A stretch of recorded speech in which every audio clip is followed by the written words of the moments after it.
Chapter. The agenda is in front of you. Do we have any additions or deletions?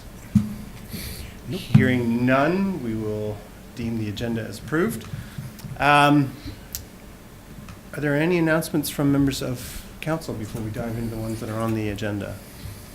Councillor Thorburn. Just a few walking tours this summer with our summer students at the museum. The Pleasant Street tour is on July the 12th and July the 19th, and that's by our summer students at the museum. And also a historic walk at Shipyard Landing. That's on July the 25th, and that starts at 2 p.m. and the one on Pleasant Street. Cemetery tour, Brookside Cemetery, a 90-minute walking tour through the past led by Peter Eichel, and that's on July the 23rd at 7 p.m. and we meet there at the York Street Gate. So just some tours that residents may find interesting this summer. Right, thank you. Any other announcements? Councillor McDonald? On Saturday, July 14th at noon, we'll have the soft opening of the Bridgewater Skate Park.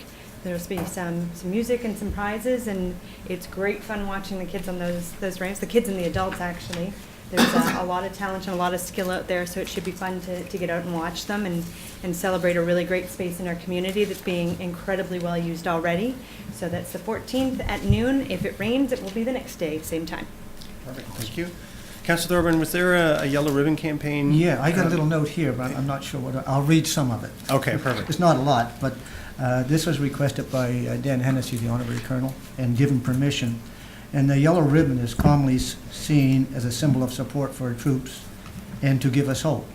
On July the 17th, 2018, King Street will come alive with a symbol of hope with adorn the light standards and advance the big X with the yellow ribbons. The mayor and I will be next to the 143 Construction Engineering Squadron as the yellow ribbons are attached. It is a hope that this symbolic gesture will continue to raise awareness of our veterans, both past and present, that have sacrificed so much in defense of our freedom. Perfect, thank you. Okay. On July 19th, Thursday, July 19th at 6 p.m. down at Shipyard's Landing will be the 4th annual Bridgewater Pride flag raising. That's open to the public, and there will be a barbecue down there, cake, and some cake. And there's a note here that says they have veggie burgers, so that's open to the public. Again, that is Thursday, July 19th at 6 p.m. at Shipyard's Landing. And we do have the Motorcycle Maritimers group on July 21st downtown on King Street. So that's an event open to the public. There's going to be some food trucks, and the money raised goes to the skate park. And so we're excited about that. And so again, that's the July 21st downtown on King Street, another great event downtown. And I believe that's from Empire to Dominion? Yes. Square. Yep, right in front of King Street Court there. King Street Court, yeah. And so again, that's open to the public, and there should be a few hundred motorcycles on display, and we hope that the members of the public will be there. Any other announcements from members of council? No? Okay, we have some staff introductions, and so perhaps I'll leave it to the senior manager and the CAO to introduce our new staff members. We have two staff members here today. We have Lynette de Montreuil. Very good. And now you know why I left it to you. Jessica. Hi there, I'm Lynette de Montreuil, and I am taking over the role of the director at the Des Brisé Museum. I'm very excited with this role. My background is that I have my master's in fine arts from Western University, and I've done lots of work with a variety of organizations that include museums, art galleries, the public school board, as well as nonprofits. Most recently I worked for Museum London and as well the London Arts Council, and I worked for a nonprofit in Edmonton, Alberta, which is the Works Art and Design Festival, and there they put on a yearly exhibition, outdoor art exhibition that sees over 300,000 people and does 20 different exhibits. So I hope that tells you a little bit about me. I'm very excited to be here and to take on this new role. Well, welcome. Thank you. Secondly, we have Jim Coleman, who's our transit coordinator. Jim, you want to stand up and wave? Yeah, come on down, Jim. I told Jim he didn't have to speak. That's right. Sorry I didn't jump up in time, Lynette, you're quicker. We welcomed Jim Coleman to the transit team at the beginning of June as the part-time transit coordinator. He comes to us with a really broad range of experience. Most recently with Scottsburn Dairy as sales supervisor with fleet management, logistics, sales and marketing. He also has a degree in drafting from the community college. And he's also a very avid pickleball player. I hear he never loses to Councillor Thorburn here. So, here's about it. Yep, thank you. It's going to be good. Mayor Mitchell opened the meeting and saying it's not one thing that goes wrong, it's a series of things. And nothing could be truer this week in the transit business. But I mean, it's great planners, great staff, and loyal and regular customers are really enjoying the service. And I hope to be able to help out and make it a success. Wonderful. Well, Thank welcome you. on board. Pun intended. All right, we have a delegation. Mr. Watson is here to talk about our taxi bylaw. If you'd like to come to the podium, and you have 10 minutes, the floor is yours. 10 minutes starting now. Thank you, Mr. Mayor, Council. I don't know if everybody is familiar with me. I know the former deputy mayor or existing deputy mayor is. I'm here for a couple of issues. First of all, I'd like to congratulate the transit team. The transit system, I'm very proud of. I'm glad it's successful, and people seem to enjoy it, and I support it 100%. Okay. The taxi bylaws. Richard, you and I met in a meeting a couple times, and David, you and I talked. Andrew, you and I have talked quite a bit. The taxi bylaws, I've shot 12-gauge shotguns at targets that put less holes than what this is in a target. And the reason why I'm saying is that, and what prompted me here tonight, is because 2 weeks ago, it's been an ongoing problem, as you know, about illegal taxis operating in town. Okay? It happened about 2 or 3 weeks ago. I came back from the cottage, it was on a Sunday, and I went to North Street, and I observed an illegal taxi carrying a passenger out of Bayave Heights. I go to wash my vehicle, I observe the same illegal taxi picking somebody up across the street, a different customer. I went down to King Street, stopped and picked up a bite to eat before I went home, and that illegal taxi drives by with another individual. This is all within a 20-minute span. I go to No Frills, I see another illegal taxi picking up somebody there with groceries. Now, the point I'm trying to make is that I have 5 cars in my fleet. I have 8 employees. I've spent a lot of money getting my cars in the shape according to the bylaws, what the bylaws requested in order to have the permits issued for my vehicles to operate legally in town. Okay? These guys are running around right under our noses. Okay? I was in, and with all due respect to Sergeant Richards, with the Bridgewater Police Department, he's trying to enforce the law, but he can only do what this allows him and what the solicitor allows him. And I'll give you an example. It was my daughter's birthday 3 weeks ago. She owns a business on King Street. I decided to send her a dozen roses for her birthday. My wife and I was sitting outside, my wife was inside. The flowers were delivered. And in walks an illegal taxi driver, hands flowers to my daughter. I'm standing 10 feet away from the guy. I took pictures. My wife took pictures. We submitted them to the Bridgewater Police Department. There's not a thing they can do, according to these bylaws, okay? Because he's under quote-unquote contract, okay? Now these bylaws, if I can just read you something here, it says, just give me a second, transporting, okay, paragraph 4.1, transporting passengers or parcels for hire in or through any public place in the town of Bridgewater is a violation. I think you're familiar with that, Richard, okay? I submitted that. And even the pictures. And I was told by law enforcement, unless they catch an individual handing money over to an illegal taxi driver, there's nothing we can do. So this sets us back. We're in the same position now as we were 10 years ago. 10 years ago, we've been dealing with this problem, and still nothing's done. I spend $4,600 on my cars to take them up to the bylaw officers, to have them inspect them, point out little indeficiencies in them, take them to a body shop. A little rust spot the size of a dime cost me $300 to get fixed because I had to paint a whole quarter panel. A set of tires. My vehicle just got inspected 3 days prior to that. According to the bylaw officers, they're no good. I had to go out and spend $600 to put a set of tires on a car. Okay?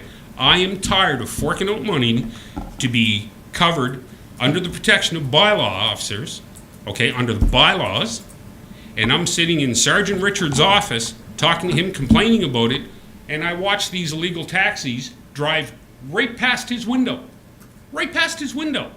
and there's not a damn thing the man can do about it. So I'm asking the town council to either revoke these and let it be free enterprise or start enforcing them. Because every day, every single day I see these guys out running around. They park across from the police station. They're looking right in the bylaw officer's window, and there's not a thing he can do. These bylaws need teeth. They have none. And I'll give you an example. Richard, you were at a meeting when the 4 legitimate company owners attended the meeting, and one particular individual spoke up about the illegal taxi drivers. He could not get his taxi license because the shape of his vehicle, he is now an illegal taxi. Every day, the excuse Sergeant Richards gets is, oh no, I'm just driving friends around. Would you get out of bed at 6 o'clock in the morning, come into Bridgewater all the way from Rizzers Beach, park in Bridgewater to drive your friends around all day, and you're doing it for nothing? I don't think there's a stupid person here that would believe that. But it's happening every single day. Something has to be done. Something has to be done about the illegal taxis in town. Has to be done. If not, and this is not a threat by any way, shape, mean, or form, okay? But I was talking to legal counsel, and if nothing's done, I can actually launch a class action lawsuit against the town of Bridgewater because I've paid money to get my cars permitted, all my drivers with the proper identification, the proper security clearances, the proper safety inspections, everything, and I'm getting not one single cent back or any satisfaction at all from the town of Bridgewater. None. This paper isn't worth, it's not worth anything. Absolutely nothing. I could take you, Mr. Mayor, with all due respect tomorrow, and we could drive around for an hour, and I can point these guys out to you, and I could point out at least within 20 minutes, a half hour, 15, 20 violations under the bylaw. Tomorrow, I can guarantee you I can do that. Something has to be done. I'm tired of it. It's been 10 years, and the excuse I get, we have to catch the person handing over money. How the heck are we going to catch the person handing over money? I can't climb into the man's car and watch somebody hand him over money. So the hands are tied.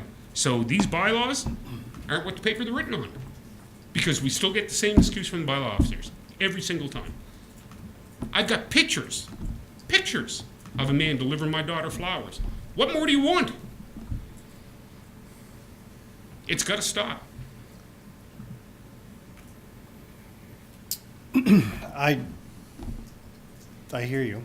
Well, We Town council's been hearing me for 10 years. With all due respect, Mr. Mayor, No, I understand Town that. council's been hearing me for 10 years, and still nothing's being done. Well, I wouldn't say there's nothing's being done. So you and I spoke a year ago, less than a year ago, and we worked almost immediately Yes, to rewrite the bylaws. right. Which, as far as I was concerned, everybody was for it Yeah. And we figured this was the greatest thing, but it's non-enforceable. So that part concerns me, but I don't think it's fair to say that nothing's being done. Like I said, we worked almost immediately after the very first time I actually met you. Was that the initial transit release, and you and I had a conversation, and we went right to work. It is concerning if we have an issue of enforcement.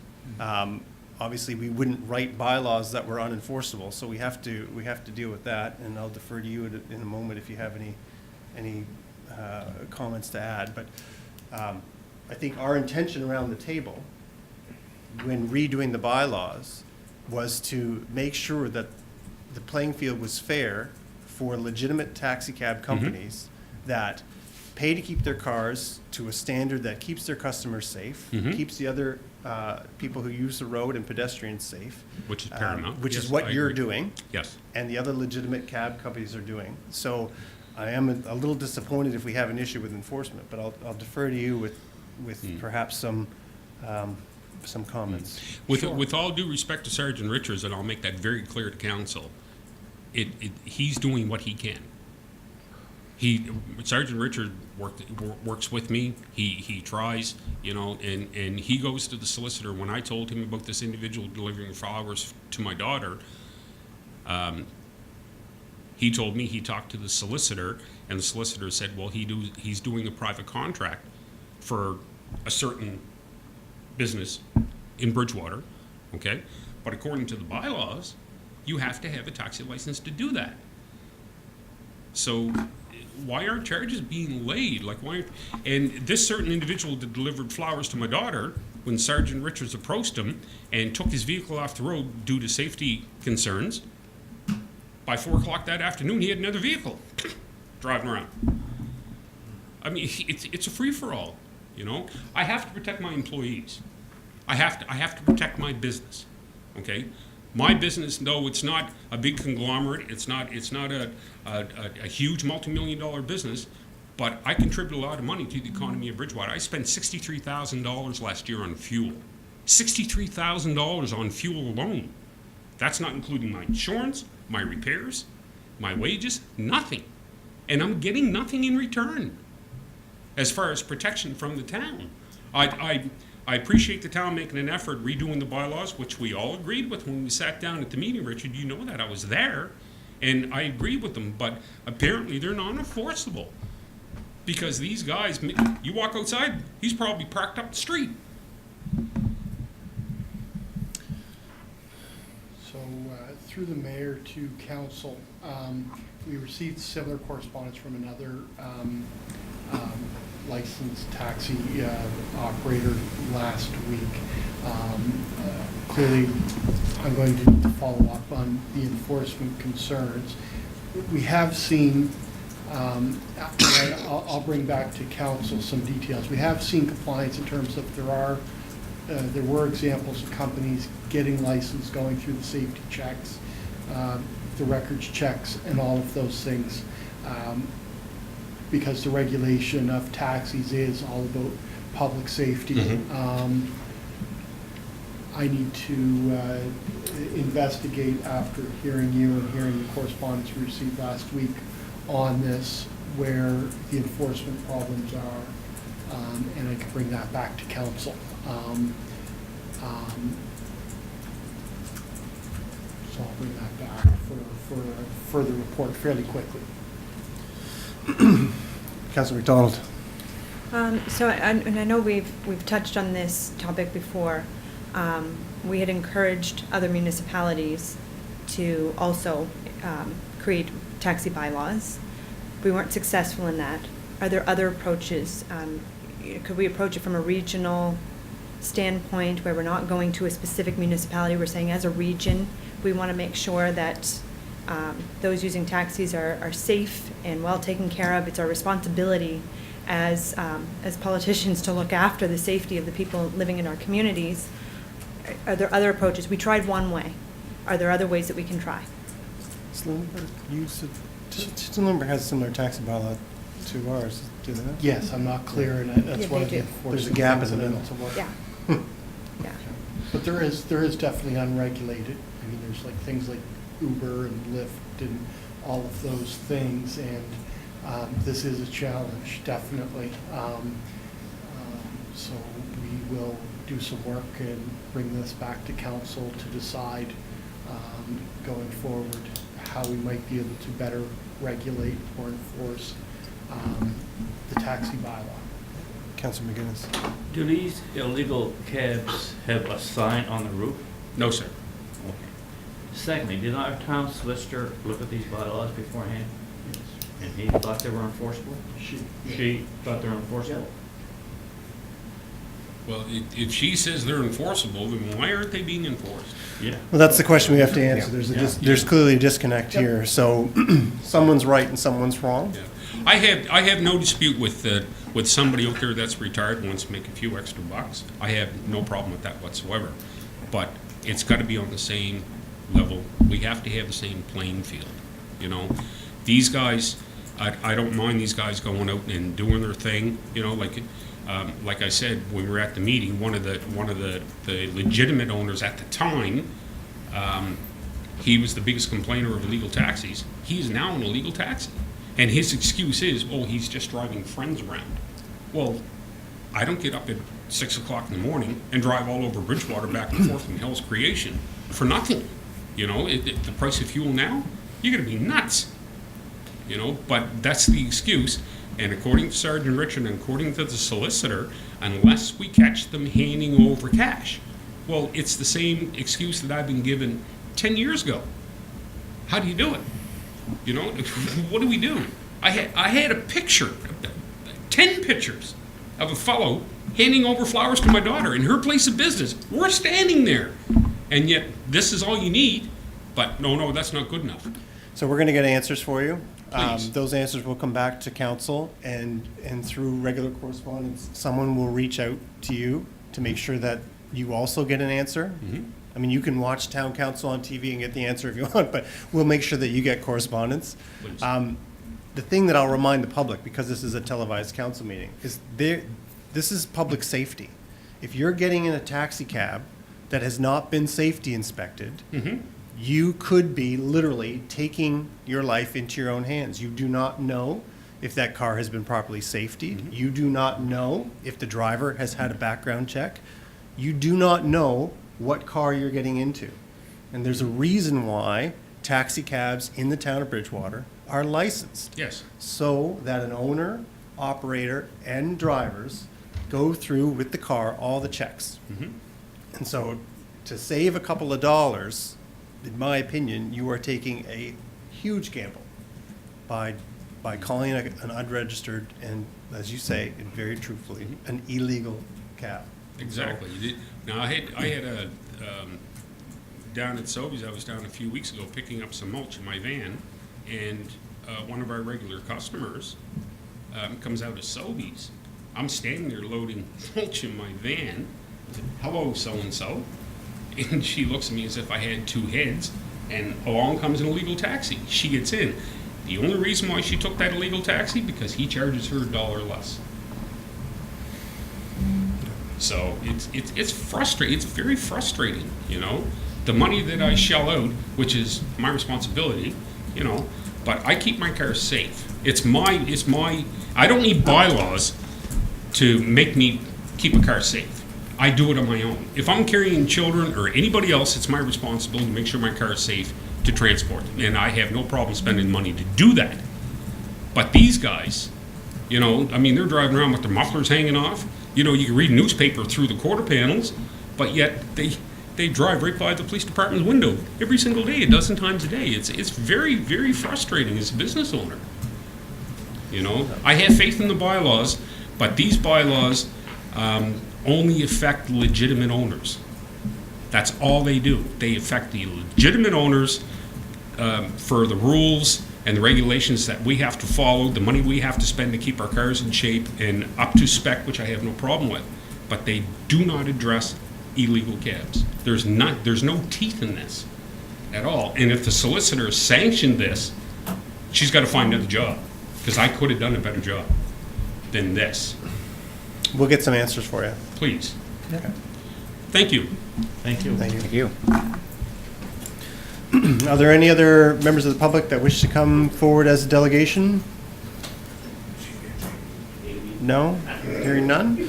We'll move down to minutes of June 11th, 25th, regular council meeting. Any questions, concerns, comments? No? Hearing none, we'll deem the minutes approved. And we'll go down to planning. Application to amend the municipal planning strategy, land use bylaw, and development agreement for multi-residential development for frontline properties at 144 Victoria Road.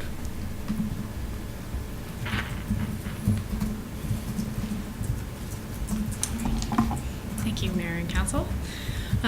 The Planning Department has received an application for amendments to municipal planning strategy and land use bylaw to enable, and a request for a development agreement to enable a development at the corner of Victoria, just off the corner of Victoria and York Street, on 44 Victoria Road. There we go. So just for the context, so here's York Street and here's Victoria Road. There's actually 4 parcels of land in here owned by the same owner. And the proposal is to subdivide a 1-acre lot. So there'll be a consolidation and moving around of the boundaries of those properties and in effect creating a 1-acre parcel of land that will be sold to the applicant, Frontline Properties. And they have requested this amendment and development agreement. So it's currently vacant and wooded. This is the former Mackenzie Bus Lines terminal here. There is a single unit home right there. All the property except for the existing home currently has institutional zoning. And so it's adjacent to residential park and other institutional uses. So for those familiar with the area, there's a 12-unit high-density apartment building just off the corner of St. Philip's and Victoria, Veterans Memorial Park and the Brookside Cemetery, as well as St. Joseph's Cemetery up there. And the access to the site would be from Victoria Road. So the application is for concurrent municipal planning strategy and land use bylaw amendments. The land is designated on the future land use map as low-density residential, so it would require redesignation, and it would also require rezoning from institutional. The requested is for comprehensive residential. And then with the comprehensive residential zoning, the request is for a development agreement to enable a 30-unit affordable residential property. So as I said just a moment ago, it's part of 4 parcels that are owned by this numbered company. 3 of the parcels have the institutional zoning. We don't have a plan yet beyond the 1-acre parcel that will be created, and this application is solely for that 1-acre parcel that is to be created. In the area, there's a mix of land uses. There's several 1, 2, and 3-unit dwellings that are all zoned single-unit residential, as well as the 12-unit building that I mentioned, and the others pointed out in the context map. So currently, it's hard to see on this map, I know, kind of small size font here for you. But there is a mix of future land uses considered in that area with park, institutional use like cemeteries, as well as some high density and low density residential. And the institutional zoning is a bit of an anomaly in town. Most properties that have institutional zoning have an institutional use associated with that and are not vacant property.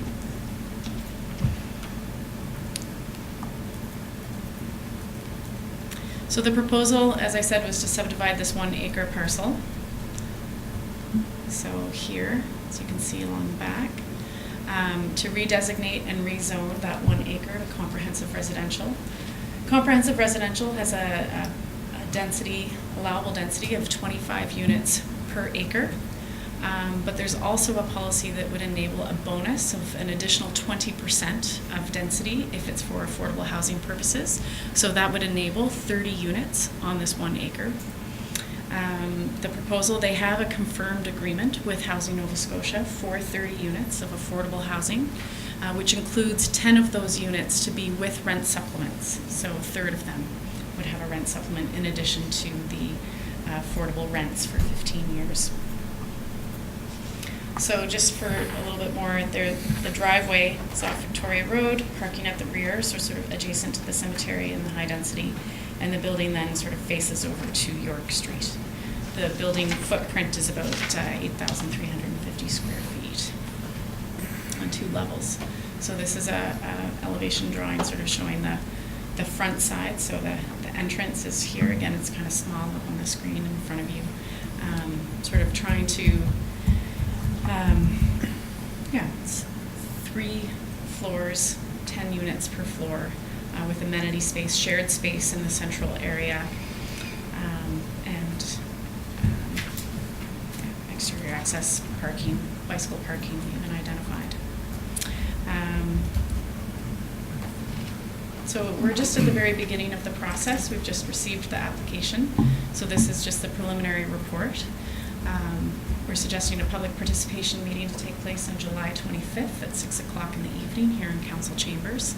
After that public meeting, as well as after review of the proposal, detailed review by planning staff, engineering staff, and hearing from the public, notification to the public, and to the adjacent neighbors, then we will bring back a planning analysis report to council. And if with a positive recommendation, then it would be for first consideration of any amendments in development agreement, and then it would go through the process. So this would be a concurrent process. It's slightly different than if it was just a development agreement, because you have to get the rezoning and redesignation to go through first before then the amendment, or sorry, the development agreement could be signed. So that's why there's more steps than normal in the process. Okay. Any questions? Questions from members of council? Thank you, Mayor. Jessica, so a development further down the road has a requirement that they can only turn one way coming out onto Victoria. Maybe it's a traffic authority question. Is this going to have a similar issue because of the volume of traffic that are going to be going up and down that driveway potentially? We haven't assessed that Okay, yet. so that might again, come. This is Okay, just sorry. a preliminary. This is the proposal that's come Okay. forward, so it hasn't gone for traffic authority review yet. But yes, you're talking about Victoria Grove, just Yeah. further down Okay. towards Pleasant Street. They do have some turning restrictions. Any other questions? Councillor Graves? So it's 30 affordable housing units. Yes. That's 1 bedrooms. Yes, they are. How do we get families in there? How, can we do something with the density allowances? Not maybe in this particular case, Not but in this particular one. That's more of a conversation, I would say, with Housing Nova Scotia, because they've already negotiated. Okay. So he has a signed agreement for these units. Yeah. Mhm. So it could be a family. I think they're aiming probably more at the senior market. That's what Yeah. they've said in conversation. They can't restrict it just to seniors, but if it was an adult and child, then they could have. I think they're actually all 1 bedroom, so Yeah, they are. They I can't checked. share a room according to those rules. So But as a municipal unit, we can work with developers and say if you were to add in 1 or 2 bedroom apartments. we don't then- have an explicit policy for that. We have our policy for increasing the density, and that would be Yeah. something to negotiate in advance. But yes, they already have their negotiation with Housing Nova Scotia, so that can't be changed now. So should we be But having this- that conversation about doing something to get more families, low income or Yes. affordable accommodation? Okay, good. Great, thank you. Councillor Thorburn? Yeah, it's just a fire out there question, but would there be an elevator in that to make it totally, fully accessible? I can't remember if it shows an elevator on the plans or not. I don't know. Probably think it not, does. but it's something that Probably not. we should be thinking about to make it totally accessible to everybody, rather than restricting who could actually go there. Right. Other questions? Someone prepared to make a motion? Councillor Frazier? Yes, Your Worship. That Town Council for the Town of Bridgewater refer the matter of the application for 144 Victoria Road to staff to undertake a public participation meeting in consideration of the requested MPS and LUB amendments and development agreement on Wednesday, July 25th at 6 p.m. Have a seconder, please. Second that, okay. Oh, get the mayor to answer this first. Any further discussion? Hearing none, all those in favor? Those opposed? Motion is carried. Application for rezoning, single-family unit residential to 2-unit residential on Pinehurst.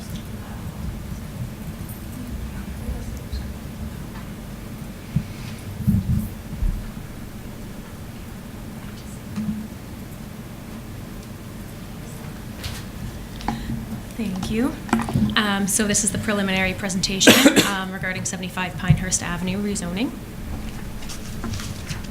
So staff has received an application to rezone this from single-unit residential to two-unit residential to enable a two-unit residential dwelling. And it's currently a one-unit dwelling. They've looked to, or wanted to convert it since they've purchased the property. The requested zoning will require a map amendment to the zoning map of the land use bylaw. So it's located on, oh, the star is very small, but it's located on Pinehurst Avenue, just off of Aberdeen. And the surrounding zoning is both single unit and two-unit residential, with one special commercial property in the area as well. And the surrounding land use is predominantly single-unit dwellings, and there are 3 semi-detached dwellings along Pinehurst Avenue already. So the future land use is designated as low-density residential, as well as the subject property and the surrounding area.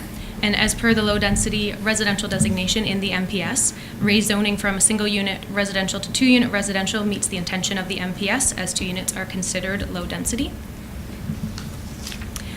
Currently, the proposed conversion is not permitted under the single-unit residential or R1 zoning unless the dwelling was built prior to August 27th of 1975, but this building was built in 1978, so zoning must change to enable this development. And as shown in the map, there is both single-unit residential and two-unit residential zoning already located in that area. So the MPS policies IM2, IM3, and IM4 apply as per changes happening to the land use bylaw. And as per policy IM2, the amendment is consistent with the intent of the MPS. IM3, the proposed use is consistent with the permitted use of the requested zone, being the two-unit residential zone or the R2 zone. And as per IM4, the subject property meets zoning standards for the requested zone, as there will be no changes to the footprint because there's no additions to the structures planned. And as for the last one, we are also at the preliminary presentation phase. Next, a public participation meeting is proposed for Wednesday, July 25th at 7 p.m. here in council chambers as well. And at this, public input is welcome at this meeting. The next step is the planning analysis report to council after a detailed review by staff. The first reading of amendments, and next is the public hearing and the second reading on the same night. And again, public input is welcome at the public hearing. And finally, a publication of amendments that starts the 14-day appeal period to the UARB. And so staff recommends that council refers the matter back to staff to undertake a public participation meeting and complete a planning analysis report. Thank you. Questions from members of council? Pretty straightforward. Councilor Thorburn? Just one, when you make this change, does that affect any other lots in that subdivision? Like, normally when you make a change in your land use, it affects other. This is just for the single property to be Just for the one rezoned. property? Yep, it's just for the one property. Good. Any other questions? Hearing none, someone prepared to make a motion? Councilor Thorburn, thank you. I would move that town council for the town of Bridgewater refer the matter of the application for rezoning 75 Pinehurst to staff to undertake a public participation meeting in consideration of the requested land use bylaw amendment on Wednesday, I think it's July the 25th at 7 p.m. or 23rd? It's not yet. 25th. 23rd at 7 p.m. 25th. 25th. 25th, I had to wait the first time. You did. Yes, can I have a seconder, please? Councilor Graves. Any further discussion? Questions being called. All those in favor? Those opposed? Motion is carried. Thank you. Well done. Yes. Our next item is correspondence for information. We have 2 letters, one from Chris Brown and one from Joan Dawson regarding the Des Brisé Museum, and included in that package is response from me regarding that. Are there any questions? Any response to your response as of yet? No. No? No Okay. response, no. And I believe we received another letter today, but it won't be officially received until our next meeting because it just came in today. Of course, if there's any questions, you know where to find me.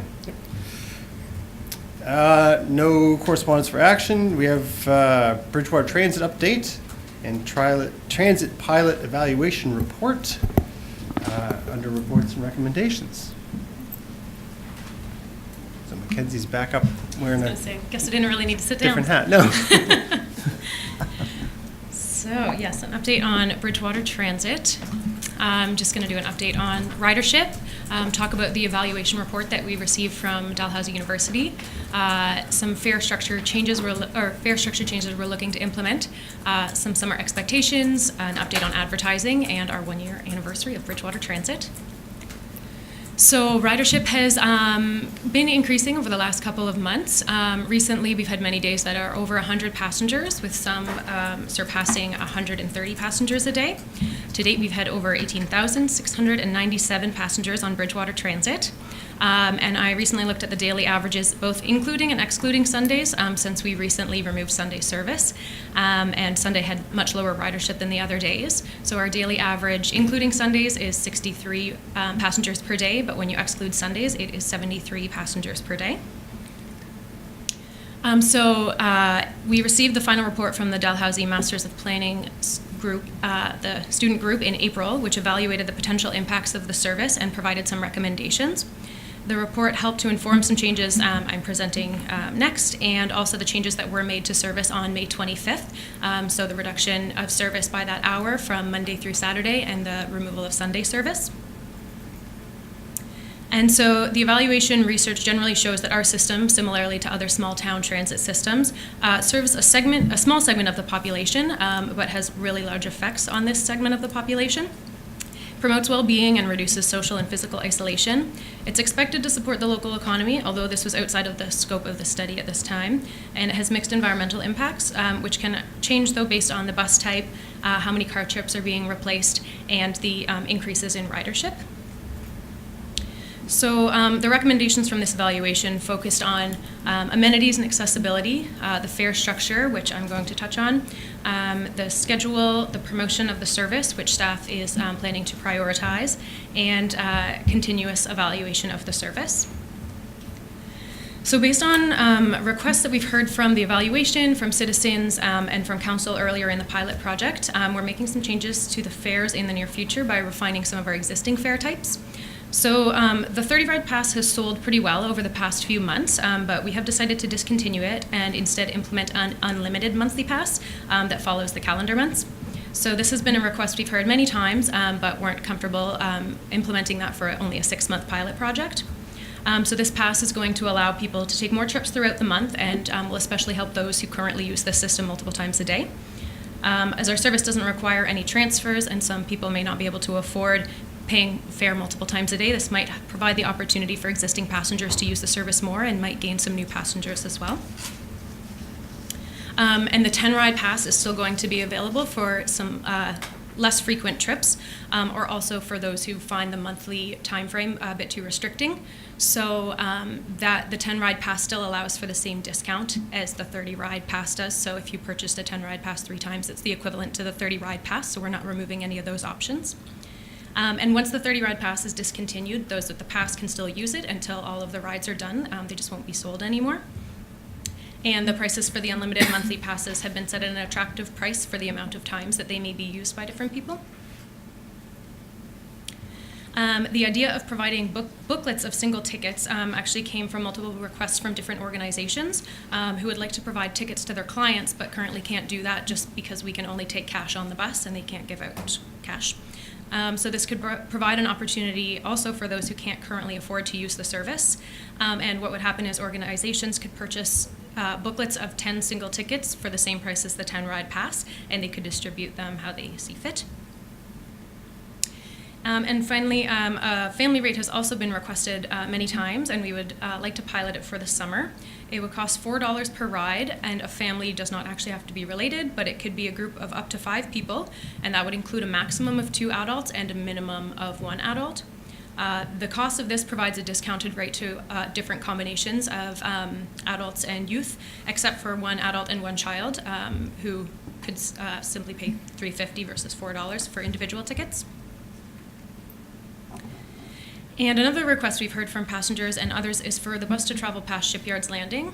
So we're currently looking into the possibility of piloting this for the summer, but at this time we don't know if it's actually feasible. It would be beneficial to bring people to events that are happening at Shipyard's Landing, but it would affect coverage along Alexandra Avenue and that area there, so that's just being looked into.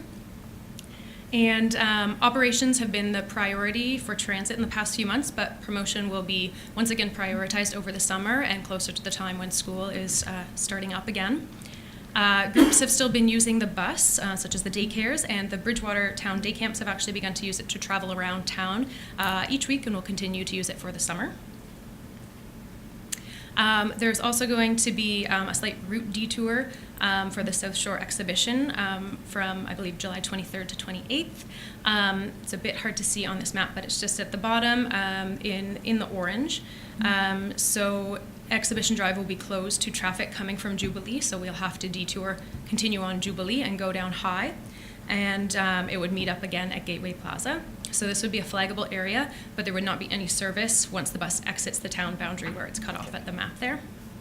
And on July 24th, bus service will have to end early because the parade is happening, and it would affect a large portion of the route.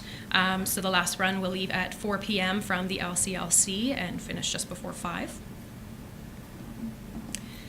And there's been a lot of uptake on advertising on the windows of the bus, with some places purchasing a full 12-month commitment and others a 6-month commitment.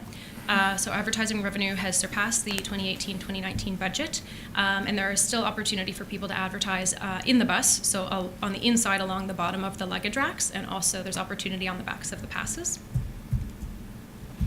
And to sum up, on September 25th, Bridgewater Transit will celebrate its 1-year anniversary. So staff do not know any details yet, but there will be an event to celebrate the service and all of the passengers that have been part of creating the successful pilot project. I have a question. Exhibition Drive is closed during Exhibition Week, and it just seems like such a miss to not have our bus go right past the exhibition. I mean, it's our bus on our street. Can't we give ourselves an exception and figure out a way to get that bus down there? It's closed to northbound traffic because the majority of traffic, of course, comes from Dufferin and travels southbound. And any time that I've been to the event, the exhibition tends to use both lanes. So I suppose, I don't know if there's been any conversations with the exhibition, whether or not something, could be worked out. And the other challenge, of course, is if we allow room for the bus to get through, other cars will follow. So that could be a challenge for the exhibition as well. Councillor McDonald. Sorry, why is the road closed? Use both lanes for what? For parking. When it's busy, they tend to use both lanes to go to the various parking lots. Okay. Oh, I see. So if they're going into the main lot, they use the right-hand lane of the road, and if they're going to the secondary lot, they'll drive around on the other side of the road. That's what you're saying. Sure, something can be done. Yeah, Councilor McDonald. Are we still seeing those numbers? Numbers have reduced in past years. Are we still seeing the numbers that require that? Last year, I used the alternate lane to gain access to the lower parking lot. Deputy Mayor Taylor. Did the price point change on the 30 ride pass and versus the unlimited monthly? And what's the price point difference? We reduced it by, so currently the 30 ride adult pass is $54. Okay. And the youth student is $40.50. Okay. So just looking at. Gotcha. Yeah. Councilor Graves. So for the unlimited pass, I think that's fantastic. I really do. I think it's going to help people. I did have a conversation with a couple of nonprofits, and they still think even at $45 that for an adult that it's going to be very, very hard for some individuals to put out that kind of money all at one time. Mm-hmm. It's not that they're poor budgeters, it's just that they have no money. Although the service would truly benefit them. For the pass, is the pass color-coded? Yeah. So it's color-coded by month, I Yeah. take it, right? Mhm. So is there a way that we could figure out to maybe divide that $45 bi-weekly for some people? I know it'd be difficult, but maybe it's something that we can think about. I'm not saying don't give the service, don't provide the pass, but as we move forward, have conversations with some of our non-profit partners, see if there is a way to make that $45 less expensive. I know the 10 pass, I know that they have access to the 10 passes, and but at the same time, giving somebody the ability to go to the LCLC, the market, shop along King Street, go to the malls and go home, all for one low price is certainly attractive, so. Just something to think about, but $45 for some people is just, it's Yeah. just, they don't have it in their budgets. But thanks for doing that, by the way, I think it's awesome. Other questions, Councillor Thorburn? Yeah, well, they do go one way on Exhibition Drive, they go south. But there's normally somebody down there manning the gate on Jubilee Road. And they have radio communication, so I think once an hour, they should be able to call ahead and get clearance to let that bus go back up. It's an option, because that's gonna have a lot of people going to the exhibition. I'd love to see us try something. This is the first year the bus is running during exhibition week. I know that Mackenzie's had lots of conversations with Larry and with the exhibition as well, but it is still going very, like, basically right past the midway, because it'll be coming down Dufferin Street when it comes back into town. And it's not going to, I believe the route we've talked about is not to turn then onto Dufferin and get into Gateway Plaza, but that it would probably go past the liquor store and then turn into Gateway Plaza, because it'll be an easier from High Street. It's pretty much going right past. Doesn't go past the front gates, but it does go within steps of the gates to the exhibition. So it isn't necessarily ideal, I guess, because you know, I hear what you're saying. You would really like to see it go right past the front gates of the exhibition, but I don't know. We'll have some more conversations and see what we can do. But right now, we're planning for this contingency of going around, because we were told it's not possible to go right through the front gates. But we are still going to be bringing people right to that area. And as we've talked about, it might end up being a little bit hairy for the drivers getting through that area. That area gets so congested during exhibition week. So hopefully we'll have enough room to keep the bus on time throughout that week and not get hung up there at certain points of the day. Councillor Graves? Are we doing any advertising with the exhibition in regards to take transit to the, is there anything planned like that? There's whether nothing it's- planned right now, but I'm going to reach out again. We actually heard from someone at the X months ago, and he was interested in that. So it's a conversation that we want to start up again. So it's Maybe put banners on top of where people pay, because a lot of people tend to go to the exhibition over a number of days. right. So if there's banners that said, take the Bridgewater Transit to the Big X, then that might, maybe even with a picture of the route. And even if the sign on the bus, electronic sign, said exhibition stop is Giant Tiger or something like that, maybe? Councillor Thorburn? Yeah, and I agree with Jessica. After thinking about it, with the congestion, and I've been on Dufferin Street, and by coming down and going on High Street and dropping off there, it's a short walk across the streets, and in that front gate, it's not that far. So it'll come into Gateway Plaza and they can get off before they go all the way to Giant Tiger? Is that the plan? We think so. We're Okay. still discussing, but Okay. yeah, All right. yeah. So- But we do want to bring people as close as we can, and also promote that it's not that far of a walk if we can't get them directly to the Okay. gates. Yeah. So I would just leverage our social media feeds. I know Patrick's here, and so when you do figure out where the bus will stop at Gateway Plaza, let us know. And like I said, if it's said on the sign of the bus, for people who are visiting, maybe they can park somewhere and get on the bus, and they'll know to get off at a certain spot. Councillor McDonald? So 18,679 passengers, 73 on average per day is huge. Congratulations. I'm just curious if that number has been climbing, or is it, if it's pretty, are they regulars, or is it increasing? There's a lot of regulars, which is really great. Yeah. And it has been increasing. You can see the numbers, especially from the beginning. And then there was a little bit of it was pretty steady over winter. And then when spring hit, it climbed again. Okay. And it's it's still climbing a little bit, but kind of a little flat, but it's still going. So it's good. Great, thanks. Yeah. Deputy Mayor Tanner? I think we do this for tax bills and water bills. Is there a way, to Councillor Graves' point, to allow someone to do a direct debit twice a month, perhaps, to cover off the, Sorry if I. just as an option, I guess, to Yeah. I ease think our the. pre-authorized are only monthly, but I'll check it out. And then we'd have to work with the vendors too. But even to that point, if it was monthly, if the timing Worked out. was with right, things. if the pass is, if you're getting an unlimited monthly pass, you want to get it on the first. But if people who are on fixed income or some kind of social assistance get their assistance at a different point in the month, I'm wondering if even that would make a difference. That if that $45 came out on a Friday instead of on the 1st, I don't know. But Mhm. I'm sure people can work with the nonprofits to Yeah, figure that out. yeah, we can do that.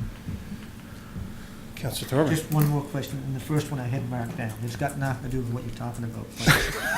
But, when we're doing the ridership on that bus, we were showing 63 versus 73. So that tells me the ridership on Sundays must be awful low because you to drag that down by 10 people. So what is our ridership on a Sunday?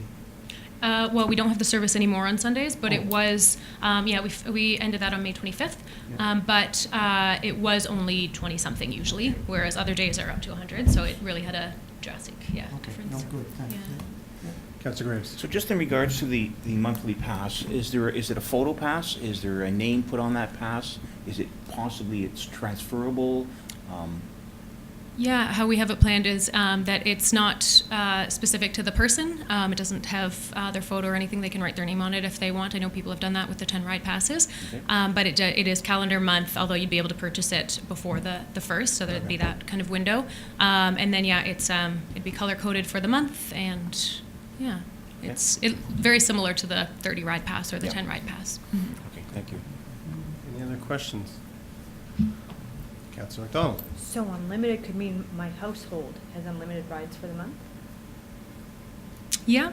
But if you were, you couldn't ride at the same time. Yeah. Yeah. So if you all went on, only one person could use it. Okay. But, Yeah. yeah. That's Yeah, but you could ride the bus, and then if you were at home and your daughter wanted to ride the bus, then Yeah. she could use that. Yeah, I guess. good to activities and sports and stuff, yeah. Okay. Any That's more good. questions? This is good. I mean, this continues to be a good news story, and look forward to more updates. Thank you. Next item is recommendation of the Director of Finance for banking services agreement. So the. So exciting. I know, this is a fascinating topic. The town's agreement with the banking services agreement with the Bank of Montreal expires October 31st of this year. It was a 5-year contract, but there is an option to renew for an additional 3 years.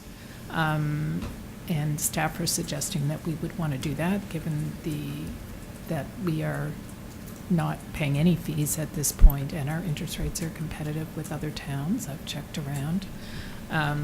And it's a very large piece of work. In particular, if we were to change financial institutions, now that we have so much going on that's electronic, it would be a big project for finance that isn't in our work plan. So we're suggesting and recommending that we renew for another 3 years. Councilor Frazier. I guess, are we able to renew a contract without an RFP where a contract is Well, expiring? the contract that was approved by the previous council provided for the 3-year renewal. Oh, Yeah. there was that stipulated Yeah. in the previous Yeah. contract, okay. Any other questions? No, Councilor Thorburn. Don, why couldn't we go for 5 more years instead of 3? Because it was 5 originally. Because the way it contract was actually written? specifies 3 Okay. years. Yeah. An I hear option you. to renew for an additional 3 years. And I should point out that I have spoken to the Bank of Montreal just to make sure that they would renew with no changes, and they've agreed to that. Okay. Any other questions? Someone prepared to make a motion? Deputy Mayor Tanner. I move the Town Council of the Town of Bridgewater endorse the recommendation of the Director of Finance and renew the contract with the Bank of Montreal for an additional 3-year term ending on October 31st, 2021, and with the same terms as the existing agreement. A seconder, please. Councilor Thorburn was first. Any further discussion? Question. Question being called. All those in favor? Those opposed? Motion's carried. Smart Cities Challenge update. I guess that's on Me? That's on you. Sure, this is just a monthly update as we committed to council after we were named as a finalist.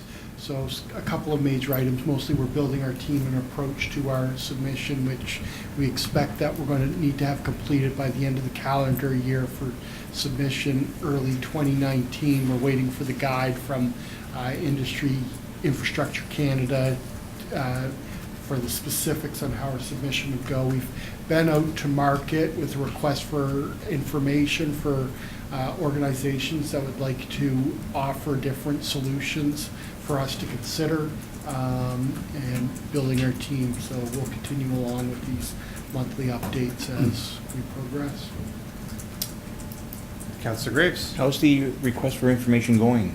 Are you getting good responses? Do they get what we're trying to accomplish? So through the mayor to council, a request for information is mostly kind of like asking folks for brochures. So Okay. we're getting a few things here and there that we weren't aware of. It's just making sure it's an open and transparent process. And if anybody has any burning ideas they wanted to bring forward, they can. Does that happen? Has Is there been that any- happening? There's been a Yeah. few things. Okay. A lot of the stuff we are kind of aware of, and there's just mostly a lot of interest in how we're going to approach it. So it's just great to start collecting information. I agree, thanks. There's a lot of eyes focused on Bridgewater because of this, which is a good Mhm. thing. Any other questions? All right. Carbon disclosure project, climate reporting submission. Jessica. Pardon me while I bring it up. Yes, so the Carbon Disclosure Project is a global platform that cities are using to measure, manage, and disclose their environmental data. There are 28 Canadian cities who reported last year, including Halifax, which is the only other participating community in Atlantic Canada. We're doing so much work already with the reporting and the data management that we do, and we report ourselves. We report through the Partners for Climate Protection, through FCM, et cetera, that this opportunity came up, and we thought the reporting platform is free and voluntary. It gives us further global sort of positioning us a little bit more on the global scale of the work that we're doing, brings a bit more attention to our smart cities, to the work that we're doing with the Community Energy Investment Plan. There's no requirement for how little or how much you have to report, so you report on what data you have. You don't have to complete, if there's 500 questions, you don't have to have 500 answers. You could have 5 that you can answer and the others. So it's just sort of, we thought it'd be a good opportunity for the recognition and to see just how we do compare to Halifax, to other Canadian municipalities, but also how we're comparing globally with the efforts that we're undertaking for climate change mitigation. Any questions on that? It's pretty straightforward. The only Councillor? question, so we'll be like the first town, I think the rest of them is 28 cities, including Halifax, so I'm kind of interested to see where we go, take a leadership role on this. That's us. That's us. Awesome. Someone prepared to make motions. I will, Councillor. because I would move that town council for the town of Bridgewater direct staff to submit a carbon disclosure project, CDP, report for reporting year 2017, and authorize the mayor to sign a global convent for mayors for climate and energy convent, and commitment letter is contained document 18-110. Second, please. Councillor Graves, further discussion? Hearing none, all those in favor? Those opposed? Motion is carried. Tender 18-07E, Public Works Storage Building. Mr. Feener, do you want to walk us through? Sure. This one? We received 3 tenders for the construction of a new Public Works storage building.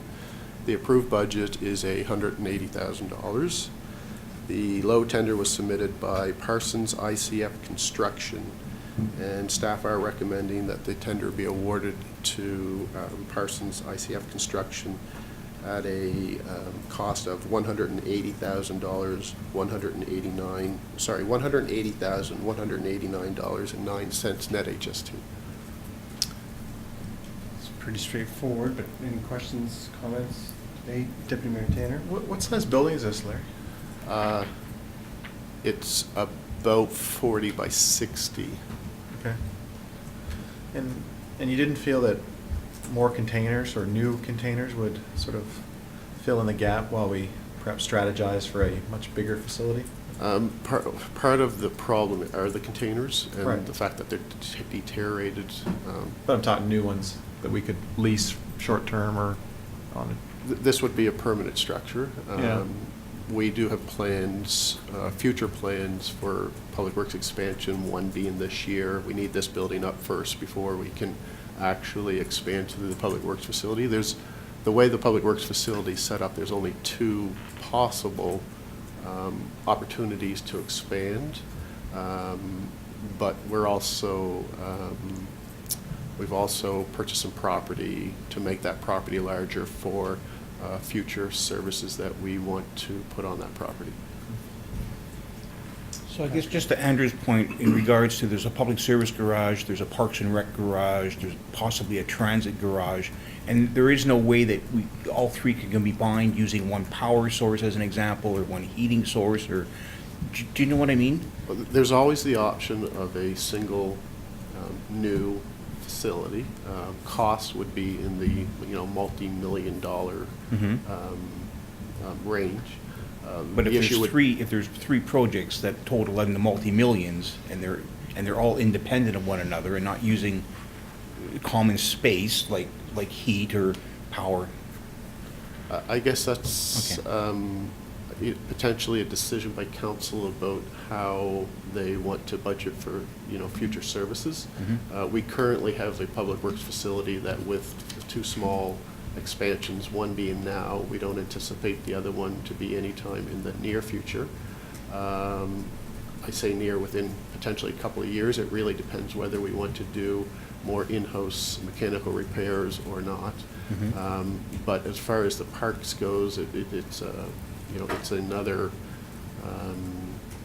similar facility for storage offices and washrooms that we are currently in the design phase with the intention of designing it for the same property as the Public Works facility. Okay. So it will be in a similar location but not a similar structure. Are there advantages to similar mechanical systems and stuff? Probably, but council would need to I guess be prepared to spend many millions of dollars for a new facility. So this new structure is going to have washrooms, storage, and offices? This particular is simply storage inventory, so it's warehouse type Warehouse storage. only, okay, Yes. sorry, okay. And Sorry. so for those structures, there's like wood, there's wooden structures, and then there's the tents, like those, Like the ones out at the waste site, you mean? Yeah. The coverall? Yeah, the cover, yeah, so has that been considered? Because they would probably be considerably cheaper if it's just for storage. We have a coverall system your for our salt. salt shed. Yeah. But this particular structure is wood framed with metal siding and roof. And it's less expensive or more expensive than those fabric structures? From what I recall, when we did the salt shed, I know the foundation was relatively expensive. It was around the $40,000 range, but that was because it was a specialized use. From what I recall, I believe the building was around $70,000, but I'd have to confirm that. Yeah, Place. so it sounds cheaper. Well, 'Cause you have to build the floor for both of them, right? You need a foundation. Yeah, I mean, there's certain limitations to those facilities as well. Okay. Weather tight, Yeah, security. Okay. Councillor Thorburn. Larry, is that going on that property on St. Philip Street where the mobile home was? No, our intention is to move the entrance to that Okay. property. This structure would go adjacent to salt shed. Okay, I know that. Closest to St. Philip Street. All right, no, good, thanks. Deputy Mayor Tanner. So does this allow us to empty out the arena completely? Good at all. This is to address the Public Works storage. Just public works? Yes. Nothing's coming out of the arena? Oh, I wouldn't say nothing. Okay. But we'd have to look at that. All right. Can I put a motion, your motion? Unless anyone has any more questions, we'll put a motion on the floor, sure. Yes, I move the town council for the town of Bridgewater endorse the recommendation of staff and award tender 18-070 Public Works Storage Building to Parsons ICF Construction at a revised price of $198,700, including 15% HST, net HST $180,189.09, as presented in document 18-111. Have a seconder, please. Councilor Bashir. Any further discussion? Just a comment. We had a thorough discussion on this during the budget time, I think, and it was Yep. approved at that time, so I'll be supporting the motion. Question? Questions being called. All those in favor? Those opposed? I would, I think we do need a plan to find out what's happening with the arena. We know we can't keep stuff in there forever.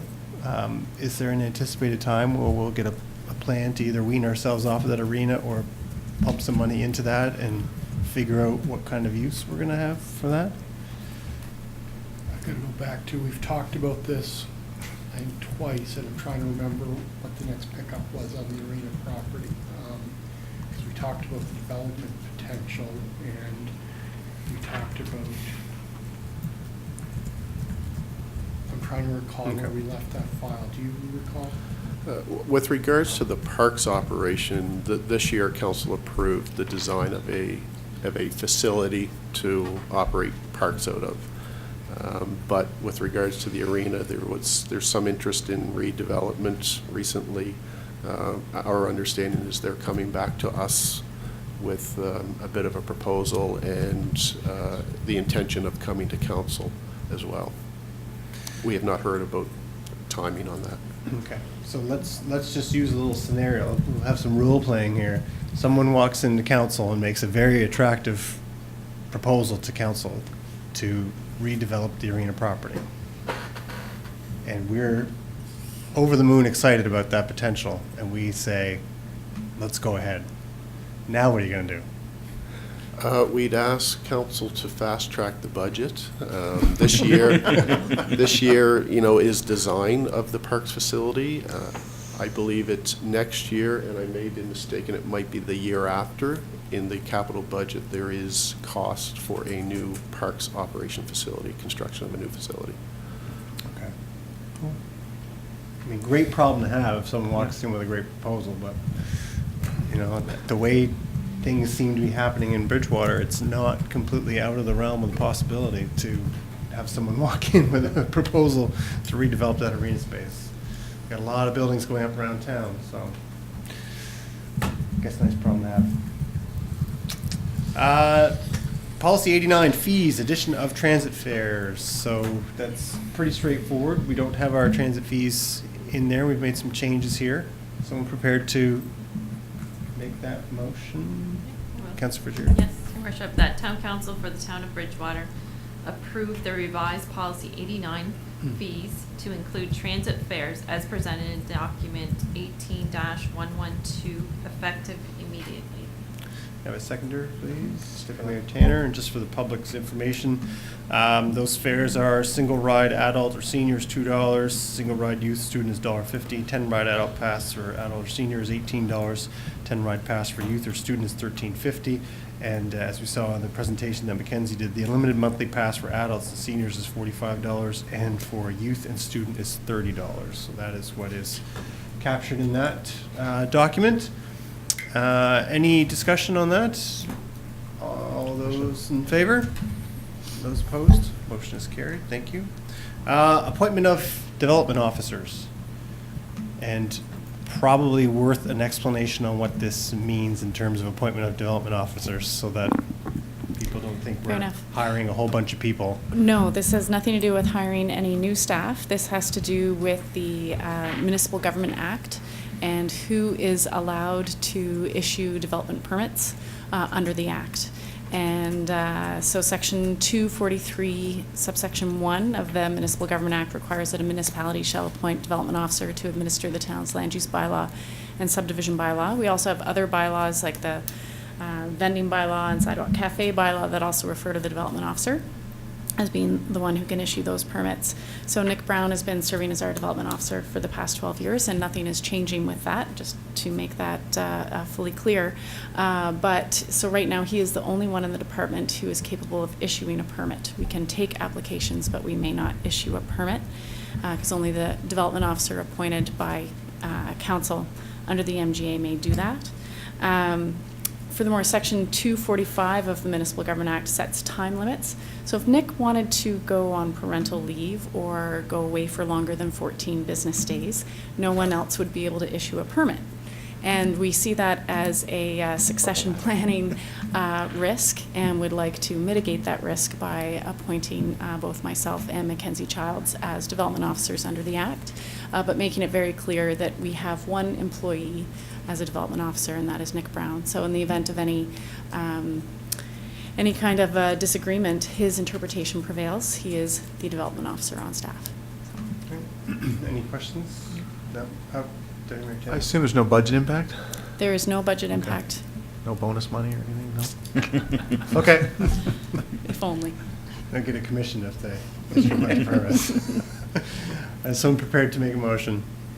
Councillor Graves. I move the town council for the town of Bridgewater appoint Mackenzie Childs and Jesse McDonald as development officers as per section 2431 of the Municipal Government Act. Can I have a seconder, please? Councillor Fagier, further discussion? Nick's at the back going, oh, please. Just want to go on all of it. All right, all those in favor? Those opposed? Motion is carried. Downtown Planning Advisory Committee, and there's a document in there looking at requesting staff to work with the chamber to potentially establish a bid or something along those lines. Does someone want to make a motion and we can discuss this, or? Put it on the floor. I would move that Town Council for the Town of Bridgewater explore what it may take to establish a voluntary business improvement association, BIA, and direct staff to approach the Bridgewater and Area Chamber of Commerce to discuss a downtown partnership and what role the chamber could have in the formation of a voluntary business improvement association. And a seconder, please. Mayor Tanner, did you want to add anything to that? Sorry. Sure. Well, actually, I might. I do. Yes, I thought you might, Councillor McGuinness. I can't support the motion. Oh. I don't think it should be voluntary. You're not going to get anywhere with a voluntary business improvement association. You've tried many, many, many times. I think it should be enacted. If I may. Yeah. This arose out of the most recent Downtown Plan Advisory Committee discussion, and that discussion was had around voluntary and otherwise, but this was a recommendation of DPAC, and Councillor Fougere may also want to say something as well, as she was also at the meeting and we had this discussion.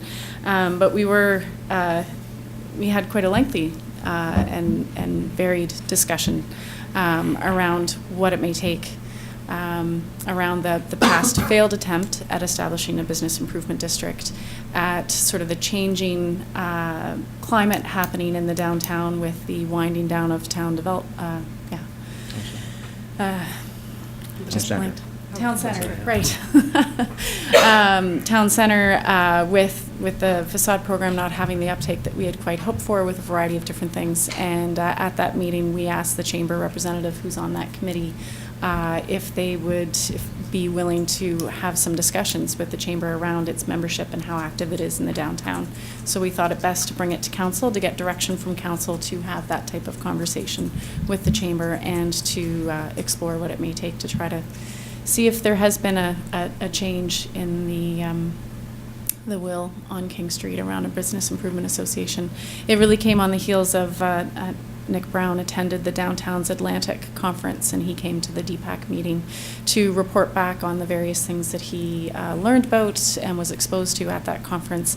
And it almost all involved having strong local business voice. Councillor Frazier, did you have something you wanted to add? I think you covered it quite well, and I think, as you mentioned, the chamber has welcomed you at a future meeting to have further discussion. So I think you covered the summary quite well as to what took place. I get where you're coming from. I mean, I think because history has shown that the last go, when it was voluntary, it wasn't. I don't know what happened. It was previous to this council, but it didn't I guess it wasn't successful. And so I see you're probably coming at it from the angle of, well, if it wasn't successful being voluntary last time, how's it going to be successful being voluntary this time? But that said, I'm not a huge fan of forcing somebody to be a member of a certain association, at least if you haven't tried to get them to be part of it voluntarily. And I think if you involve the chamber and perhaps come at it from a different approach, you might be more successful. That's my thoughts, Councillor. That's my thoughts completely. We've got the chamber as a partner now for that, and you may see it in that, so I will be supporting the motion. But unless you get 100% buy-in from all those businesses, it will never work, because you'll have half of them, or 50% or 75% or whatever, paying whatever fee to promote themselves, and the other 25 sitting off saying, wow, this is a good deal, everybody's paying in, I'm not paying a cent, and I'm just reaping the rewards if it's successful. It's never going to work like that. It just won't. I don't disagree with that, but I think the important thing is the conversations, you're getting the business community talking to one another. That's the focus, that should be the focus. And from that, they may decide as a unit to have a paid bid. Yeah. Or they may decide, to the deputy mayor's point, if everyone's not in, then nobody should be in. I mean, But it was the collective we that made that decision. And we, as the town of Bridgewater, know all too well what it's like when you pay for something and others reap the benefit. We see that whether it's MJSB or LCLC or an event that's put on where we contribute $5,000 and MODL contributes $5,000 and other units don't contribute anything, and yet their hotels are full, their restaurants are full. So I get you need everyone playing. But I'm going to support the motion because I think you have to have that conversation first. I think you need to try again, and you need to try it from a different angle, and I think the chamber is the place to start. And so we'll see where it goes, and we have to try, I think. Any other discussion? Oh, yeah. I'm actually surprised this is a motion in itself, honestly. Yeah. If the chamber is going to have a conversation with businesses on King Street or in the downtown core, why does council need to make it a motion to happen, I guess? I think it's because we're involving staff time, I would think, is probably. We are? Staff time, this also goes back to council priorities. You know, when we had talked about what could we do about a bid, and looking at possibly what we could do with town center, this is an opportunity that's emerged that would take some staff time to nurture and see what's possible with this. Okay. Question? Yep. So we're gonna have staff, and by the way, the chamber's not agreed to do this at this point in time, unless someone's had a conversation with them that I'm not aware of. They probably will, I'm not saying they won't, they probably will. But we're gonna have staff spend time on this to sit down and talk to these people when we know what the answer's gonna be up going in. Well, the motion is to direct staff to approach the chamber to discuss a downtown partnership. So I think that's your first hurdle, is to discuss it with the chamber, and if they're not on board, well, I guess it's dead in the water, but if they are, I think it would be to formulate a plan or a path for the chamber to take the lead, with us playing at least a partnership role. Yep. I think. Okay. Yep. And I know at that meeting, we asked how many, there are King Street merchants that are members of the chamber, because I know that question arose. Any further discussion? All right, all those in favor? Those opposed? Motion is carried. As our chamber rep votes against it. Sorry. Can't be voluntary. Oh, I'm sorry, I didn't mean to laugh. Okay. Business arising unfinished business, Chapter 192, Property Exemption Bylaw, which was previously the Tax Exemption Bylaw for name registered charities. This is the second and final reading that we have, and this is the one for the daycare that's in the United Church. So this is the second reading. Anyone prepared to put a motion on the floor? Thank you. I would move that town council for the town of Bridgewater approve the second reading of the proposed amended Chapter 192 Property Tax Exemption Bylaw as presented in document 18-080, adopt as bylaw and authorize staff to publish all public notices pursuant to Section 168 of the Municipal Government Act. Can I have a seconder, please? Councillor McDonald, any further discussion? Hearing none, all those in favor? Those opposed? Motion is carried. Thank you. Next one is Chapter 156, Town Property Bylaw, second and final reading. I'm just going through my documents here. This one looks like it comes up with. Come up with the events one? Special events. No, it's.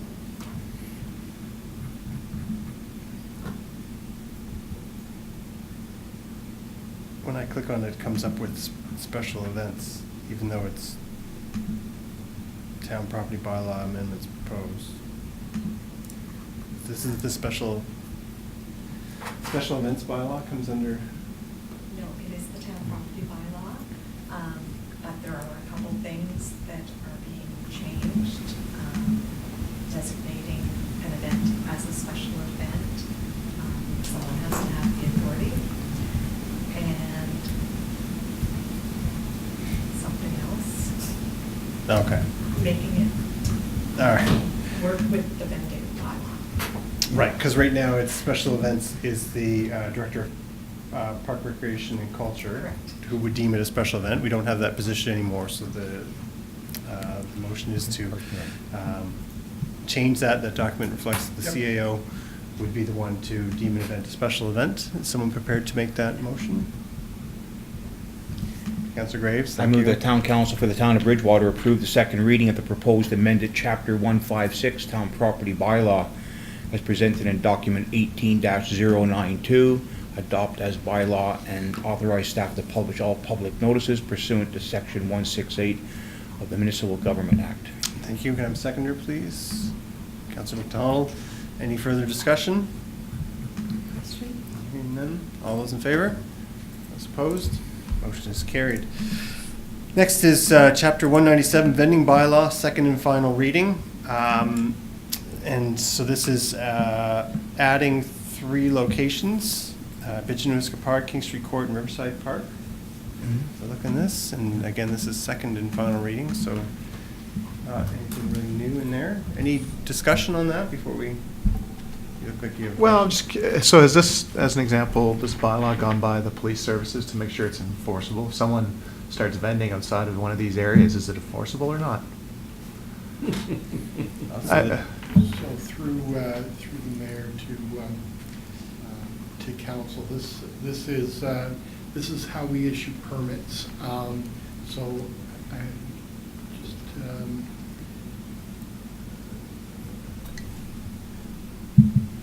just let me review here quickly.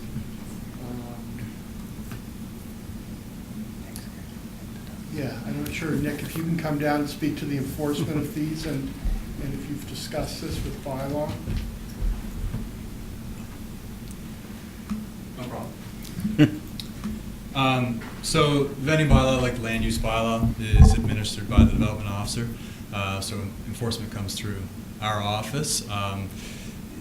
Police services can also get involved with summary offense tickets, that's my understanding, because it's part of the, well, it's a town bylaw that can be ticketed, but typically enforcement comes through our office.